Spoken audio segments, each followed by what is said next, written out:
ഉൽപ്പത്തി അധ്യായം 36. ഏസാവ് ഏദോമ്യരുടെ പിതാവ്. ഏദോം എന്നുകൂടി പേരുള്ള ഏസാവിന്റെ സന്താന പരമ്പര ഇതാണ്. കാനാന്യ സ്ത്രീകളായിരുന്ന ഏസാവിന്റെ ഭാര്യമാർ. ഹിത്യനായ ഏലോന്റെ മകളാണ് ആദ. ഹിവ്യനായ സിബയോന്റെ മകളായ ആനായുടെ പുത്രിയാണ് ഒഹോലിബാമ. ഇസ്മായിലിന്റെ മകളും നെബോയോത്തിന്റെ സഹോദരിയുമാണ് ബസ്മത്ത്. ഏസാവിന് ആദായിൽ എലിഫാസും ബസ്മത്തിൽ റെവുവേലും ജനിച്ചു. ഒഹോലിബാമയിൽ നിന്ന് അവന് യവുഷുവും യാലാമും കോറഹും ജനിച്ചു. കാനാൻ ദേശത്തു വച്ച് ഏസാവിനുണ്ടായ മക്കളാണ് ഇവർ. ഏസാവ് ഭാര്യമാരും പുത്രന്മാരും പുത്രിമാരും വീട്ടിലുള്ള എല്ലാവരുമൊത്ത് തന്റെ കാലികളും മൃഗങ്ങളും കാനാൻ ദേശത്ത് താൻ നേടിയ സ്വത്തുമായി സഹോദരനായ യാക്കോബിനെ വിട്ട് അകലെയുള്ള ഒരു ദേശത്തേക്ക് പോയി. കാരണം ഒന്നിച്ചു പാർക്കാൻ വയ്യാത്ത വിധം ഇരുവർക്കും അത്രയേറെ സമ്പത്തുണ്ടായിരുന്നു. അവരുടെ അധിവാസ ഭൂമിക്ക് സംരക്ഷിക്കുവാനാവാത്ത വണ്ണം അത്രയധികമായിരുന്നു ആടുമാടുകൾ. അതുകൊണ്ട് ഏസാവ് സെയിർ എന്ന മലനാട്ടിൽ പാർത്തു. ഏസാവും ഏദോമും ഒരാൾ തന്നെ. സെയിർ മലയിലെ ഏദോമ്യരുടെ പിതാവായ ഏസാവിന്റെ സന്തതി പരമ്പര. ഏസാവിന്റെ പുത്രന്മാരുടെ പേരുകൾ: ഏസാവിന് ഭാര്യയായ ആദായിലുണ്ടായ മകൻ എലിഫാസ്, ഭാര്യയായ ബസ്മത്തിലുണ്ടായ മകൻ റെവുവേൽ. എലിഫാസിന്റെ പുത്രന്മാർ തേമാൻ, ഓമർ, സെഫോ, ഗത്താം, കെനസ്. ഏസാവിന്റെ മകൻ എലിഫാസിന് തിമ്ന എന്നൊരു ഉപനാരി ഉണ്ടായിരുന്നു. എലിഫാസിന് അവളിൽ അമലേക് എന്നൊരു പുത്രൻ ജനിച്ചു. ഏസാവിന് ഭാര്യയായ ആദായിലുണ്ടായ സന്തതികളാണ് ഇവർ. റെവുവേലിന്റെ പുത്രന്മാരാണ് നഹത്ത്, സേറഹ്, ഷമ്മ, മിസാം എന്നിവർ. ഏസാവിന് ഭാര്യ ബസ്മത്തിലുണ്ടായ സന്തതികളാണ് ഇവർ. സിബയോന്റെ പുത്രിയായ ആനായുടെ മകൾ ഒഹോലിബാമയിൽ ഏസാവിനുണ്ടായ പുത്രന്മാരാണ് യവൂഷും യാലാമും കോറഹും. ഏസാവിന്റെ മക്കളിൽ പ്രധാനർ ഇവരായിരുന്നു. ഏസാവിന്റെ കടിഞ്ഞൂൽ പുത്രനായ എലിഫാസിന്റെ മക്കൾ തേമാൻ, ഓമർ, സെഫോ, കെനസ്, കോറഹ്, ഗത്താം, അമലേക് എന്നിവർ ഏദോം നാട്ടിൽ എലിഫാസിൽ നിന്നുണ്ടായ നായകന്മാരാണ്. ഇവരെല്ലാം ആദായുടെ പുത്രന്മാരാണ്. ഏസാവിന്റെ മകനായ റെവുവേലിന്റെ പുത്രന്മാർ പ്രമുഖരായ നഹത്ത്, സേറഹ്, ഷമ്മ, മിസ. ഏദോം നാട്ടിൽ റെവുവേലിൽ നിന്നുണ്ടായ പ്രധാനപ്പെട്ടവരാണ് ഇവർ ഏസാവിന്റെ ഭാര്യ ബസ്മത്തിന്റെ സന്തതികളാണ്. ഏസാവിന്റെ ഭാര്യ ഒഹോലിബാമയുടെ പുത്രന്മാർ പ്രമുഖരായ യവൂഷ്, യലാം, കോറഹ്. ഇവർ ഏസാവിന്റെ ഭാര്യയും ആനായുടെ മകളുമായ ഒഹോലിബാമയിൽ നിന്നുള്ള നായകന്മാരാണ്. ഇവർ ഏസാവിന്റെ സന്തതികളും ഏദോമിലെ പ്രമുഖന്മാരുമാണ്. അന്നാട്ടിൽ പാർത്തിരുന്നവരും സെയിർ എന്ന ഹോരിന്റെ പുത്രന്മാരുമാണ് ലോത്താൻ, ഷോബാൽ, സിബയോൻ, ആന, ദീഷോൻ, ഏസർ, ദീഷാൻ. ഇവർ ഏദോം നാട്ടിലെ സെയിറിന്റെ പുത്രന്മാരും ഹോരിയിലെ പ്രമാണികളുമാണ്. ലോത്താന്റെ പുത്രന്മാർ ഹോറി, ഹേമ. ലോത്താന്റെ സഹോദരിയായിരുന്നു തിമ്ന. ഷോബാലിന്റെ പുത്രന്മാർ അൽവാൻ, മനഹത്ത്, ഏബാൽ, ഷെഫോ, ഓന. സിബയോന്റെ പുത്രന്മാർ അയ്യ, ആന. തന്റെ പിതാവായ സിബയോന്റെ കഴുതകളെ മേയ്ക്കുമ്പോൾ മരുഭൂമിയിൽ ചൂടുറവുകൾ കണ്ടെത്തിയ ആന ഇവൻ തന്നെയാണ്. ദീഷോൻ ആനയുടെ പുത്രനും ഒഹോലിബാമ പുത്രിയുമായിരുന്നു. ഹെദ്മോൻ, എഷ്ബാൻ, ഇത്രാൻ, കെറാൻ എന്നിവരായിരുന്നു ദീഷോന്റെ പുത്രന്മാർ. യേസറിന്റെ പുത്രന്മാരായിരുന്നു ബിൽഹാനും സാമാനും അക്കാനും. ദീഷാന്റെ പുത്രന്മാരായിരുന്നു ഊസും അരാനും. ഹോരിയിലെ പ്രമുഖന്മാരായിരുന്നു ലോത്താൻ, ഷോബാൻ, സിബയോൻ, ആന എന്നിവർ. ദീഷോൻ, ഏസർ, ദീഷാൻ എന്നിവർ സെയിർ നാട്ടിൽ ഹോരിയിലെ പ്രമുഖരായിരുന്നു. ഇസ്രായേൽക്കാരുടെ രാജഭരണം ആരംഭിക്കുന്നതിന് മുൻപ് ഏദോം നാട്ടിലെ ഭരണാധികാരികൾ ഇവരായിരുന്നു.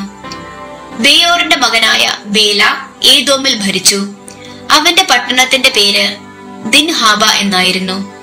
ബേല മരിച്ചപ്പോൾ ബൊസ്രായിലെ സേറഹിന്റെ മകനായ യോബാബ് രാജാവായി.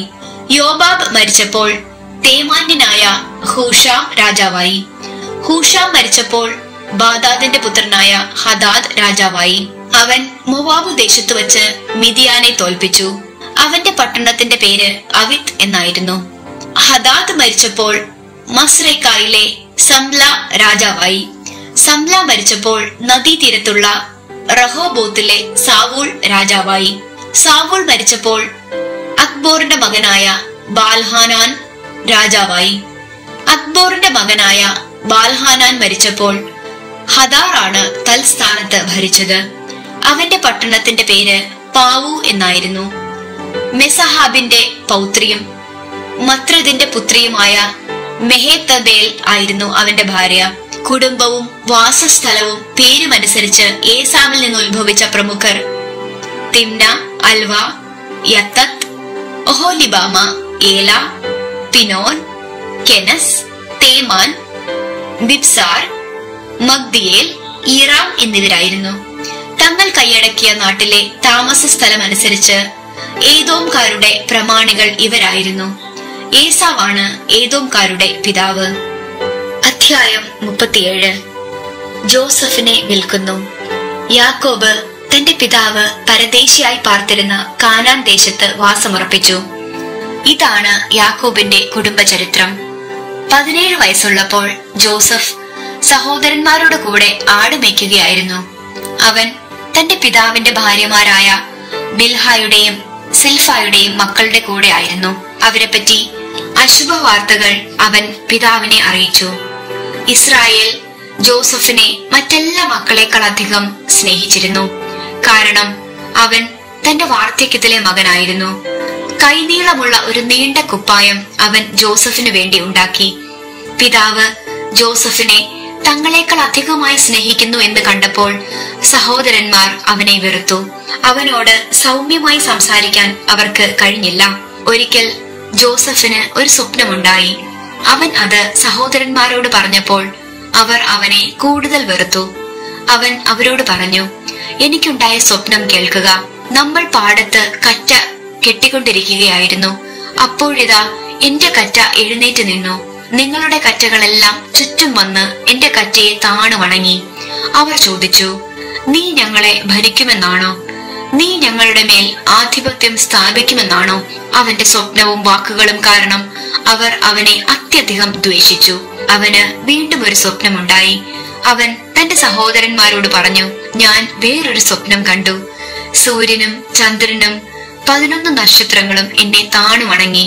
അവൻ ഇത് പിതാവിനോടും സഹോദരന്മാരോടും പറഞ്ഞപ്പോൾ പിതാവ് അവനെ ശകാരിച്ചുകൊണ്ട് പറഞ്ഞു, എന്താണ് നിന്റെ സ്വപ്നത്തിന്റെ അർത്ഥം?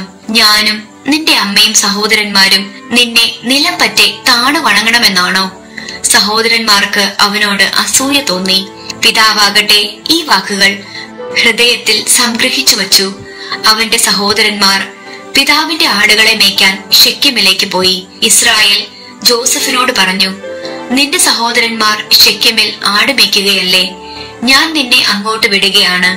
ഞാൻ പോകാം. അവൻ മറുപടി പറഞ്ഞു, നീ പോയി നിന്റെ സഹോദരന്മാർക്കും ആടുകൾക്കും ക്ഷേമം തന്നെയോ എന്ന് അന്വേഷിച്ച് വിവരം എന്നെ അറിയിക്കണം. ജോസഫിനെ അവൻ ഹെബ്രോൺ താഴ്വരയിൽ നിന്ന് യാത്രയാക്കി. അവൻ ഷെക്കെമിലേക്ക് പോയി. അവൻ വയലിൽ അലഞ്ഞു തിരിയുന്നത് കണ്ട ഒരാൾ അവനോട് ചോദിച്ചു, നീ അന്വേഷിക്കുന്നത് എന്താണ്? അവൻ പറഞ്ഞു, ഞാൻ എന്റെ സഹോദരന്മാരെ അന്വേഷിക്കുകയാണ്. അവർ എവിടെയാണ് ആട് മേയ്ക്കുന്നത് എന്ന് ദയവായി പറഞ്ഞു തരിക. അവൻ പറഞ്ഞു, അവർ ഇവിടെ നിന്ന് പോയി. പോകുമ്പോൾ നമുക്ക് ദോത്താനിലേക്ക് പോകാം എന്ന് അവർ പറയുന്നത് ഞാൻ കേട്ടു. സഹോദരന്മാരുടെ പുറകെ ജോസഫും പോയി. ദോത്താനിൽ വച്ച് അവൻ അവരെ കണ്ടുമുട്ടി. ദൂരെ വച്ച് തന്നെ അവർ അവനെ കണ്ടു.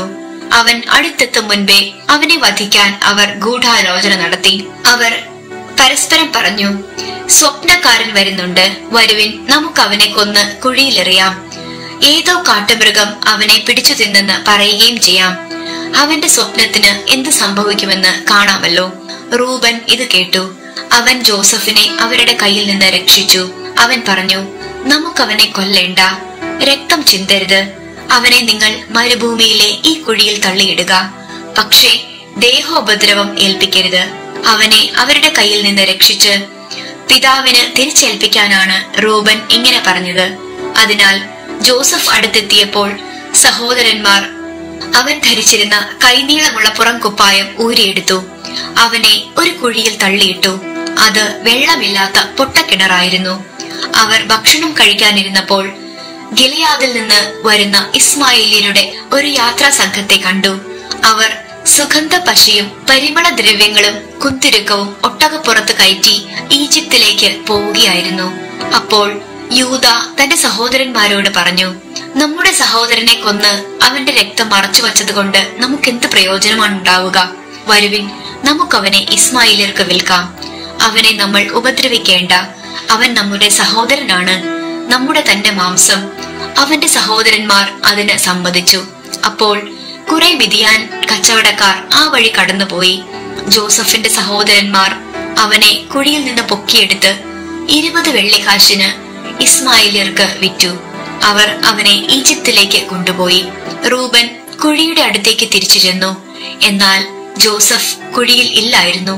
അവൻ തന്റെ ഉടുപ്പ് വലിച്ചു കീറി സഹോദരന്മാരുടെ അടുത്ത് ചെന്ന് വിലപിച്ചു, കുട്ടിയെ കാണാനില്ല, ഞാൻ ഇനി എവിടെ പോകും? അവർ ഒരാടിനെ കൊന്ന് ജോസഫിന്റെ കുപ്പായം എടുത്ത് അതിന്റെ രക്തത്തിൽ മുക്കി. കൈനീളമുള്ള ആ നീണ്ട കുപ്പായം തങ്ങളുടെ പിതാവിന്റെ അടുക്കൽ കൊണ്ടുചെന്നിട്ട് അവർ പറഞ്ഞു, ഈ കുപ്പായം ഞങ്ങൾക്ക് കണ്ടുകിട്ടി. ഇത് അങ്ങയുടെ മകന്റേതാണോ അല്ലയോ എന്ന് നോക്കുക. അവൻ അത് തിരിച്ചറിഞ്ഞു. അവൻ പറഞ്ഞു, ഇത് എന്റെ മകന്റെ കുപ്പായമാണ്. ഏതോ കാട്ടുമൃഗം അവനെ പിടിച്ചു തിന്നു. ജോസഫിനെ അത് കടിച്ചു കീറി കാണും. യാക്കോബ് തന്റെ വസ്ത്രം വലിച്ചു കീറി ചാക്കൊടുത്ത് വളരെ നാൾ തന്റെ മകനെ കുറിച്ച് വിലപിച്ചു. അവന്റെ പുത്രന്മാരും പുത്രിമാരും അവനെ ആശ്വസിപ്പിക്കാൻ ശ്രമിച്ചു. എന്നാൽ അവർക്ക് കഴിഞ്ഞില്ല. കരഞ്ഞുകൊണ്ട് തന്നെ പാതാളത്തിൽ എന്റെ മകന്റെ അടുത്തേക്ക് ഞാൻ പോകും എന്ന് പറഞ്ഞ് അവൻ തന്റെ മകനെ ഓർത്ത് വിലപിച്ചു. ഇതിനിടെ മിദിയാൻകാർ ജോസഫിനെ ഈജിപ്തിൽ ഫറവോയുടെ ഒരു ഉദ്യോഗസ്ഥനും കാവൽപ്പടയുടെ നായകനുമായ പുത്തിഫറിന് വിറ്റു. അധ്യായം 38. യൂദായും താമാറും. അക്കാലത്ത് യൂദ തന്റെ സഹോദരന്മാരെ വിട്ട് ഹീറ എന്നു പേരായ ഒരു അബ്ദുല്ലാംകാരന്റെ അടുത്തേക്ക് പോയി. അവിടെ അവൻ ഷൂവ എന്നു പേരായ ഒരു കാനാൻകാരന്റെ മകളെ കണ്ടു. അവളെ ഭാര്യയായി സ്വീകരിച്ച് അവളോട് ചേർന്നു. അവൾ ഗർഭം ധരിച്ച് ഒരു പുത്രനെ പ്രസവിച്ചു. യൂദ അവന് ഏർ എന്ന് പേരിട്ടു. അവൾ വീണ്ടും ഗർഭം ധരിച്ച് ഒരു പുത്രനെ പ്രസവിച്ചു. അവനെ അവൾ ഓനാൻ എന്ന് വിളിച്ചു. അവൾ വീണ്ടും ഗർഭിണിയാവുകയും ഒരു മകനെ പ്രസവിക്കുകയും ചെയ്തു. അവനെ അവൾ ഷേല എന്ന് വിളിച്ചു. അവൻ ജനിക്കുമ്പോൾ യൂദ കെസീബിലായിരുന്നു. തന്റെ കടിഞ്ഞൂൽ പുത്രനായ ഏറിന് യൂദ ഒരു ഭാര്യയെ തിരഞ്ഞെടുത്തു. അവളുടെ പേര് താമാർ എന്നായിരുന്നു. എന്നാൽ യൂദായുടെ കടിഞ്ഞൂൽ പുത്രനായ ഏർ കർത്താവിന്റെ മുൻപിൽ ദുഷിച്ചവനായിരുന്നു. കർത്താവ് അവനെ മരണത്തിനിരയാക്കി. അപ്പോൾ യൂദ ഓനാനെ വിളിച്ചു പറഞ്ഞു, നിന്റെ സഹോദരന്റെ ഭാര്യയെ വിവാഹം ചെയ്ത് സഹോദരന് വേണ്ടി സന്താനങ്ങളെ ജനിപ്പിക്കുക. സന്തതി തന്റേതായിരിക്കില്ലെന്ന് അറിയാമായിരുന്ന ഓനാൻ തന്റെ സഹോദരന് വേണ്ടി സന്താനങ്ങളെ ഉത്പാദിപ്പിക്കാതിരിക്കാൻ സഹോദര ഭാര്യയായി ചേർന്നപ്പോൾ ബീജം നിലത്ത് വീഴ്ത്തിക്കളഞ്ഞു. അവൻ ചെയ്തത് കർത്താവിന് അനിഷ്ടമായതിനാൽ അവനെയും അവിടുന്ന് മരണത്തിനിരയാക്കി. അപ്പോൾ യൂദ തന്റെ മരുമകളായ താമാറിനോട് പറഞ്ഞു, എന്റെ മകൻ ഷേല വളരുന്നതുവരെ നിന്റെ പിതാവിന്റെ വീട്ടിൽ ഒരു വിധവയായി പാർക്കുക. അവനും സഹോദരന്മാരെ പോലെ മരിച്ചേക്കുമെന്ന് യൂദ ഭയപ്പെട്ടു. താമാർ തന്റെ പിതാവിന്റെ വീട്ടിൽ പോയി താമസിച്ചു. കുറെ നാൾ കഴിഞ്ഞ് യൂദായുടെ ഭാര്യ ഷൂവായുടെ മകൾ മരിച്ചു.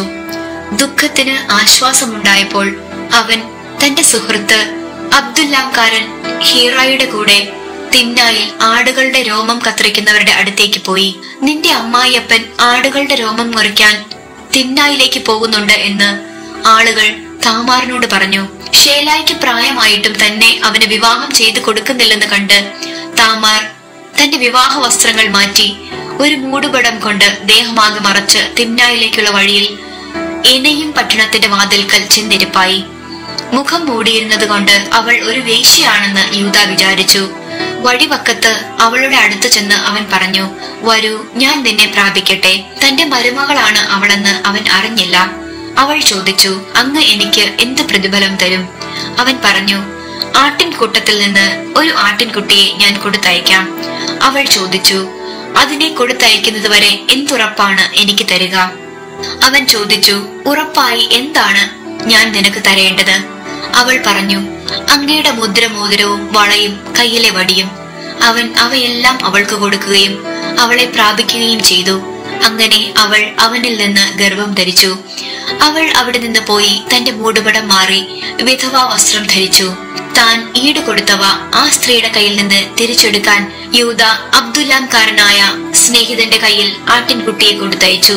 എന്നാൽ അവന് അവളെ കണ്ടുപിടിക്കാൻ കഴിഞ്ഞില്ല. അവൻ സ്ഥലത്തുള്ളവരോട് ചോദിച്ചു, എനായിമിലെ വഴിവക്കലിരുന്ന വേശ്യ എവിടെ? അവർ പറഞ്ഞു, ഇവിടെ അങ്ങനെയൊരു വേശ്യയില്ല. അവൻ തിരിച്ചു ചെന്ന് യൂദായോട് പറഞ്ഞു, അവളെ കണ്ടുപിടിക്കാൻ എനിക്ക് കഴിഞ്ഞില്ല.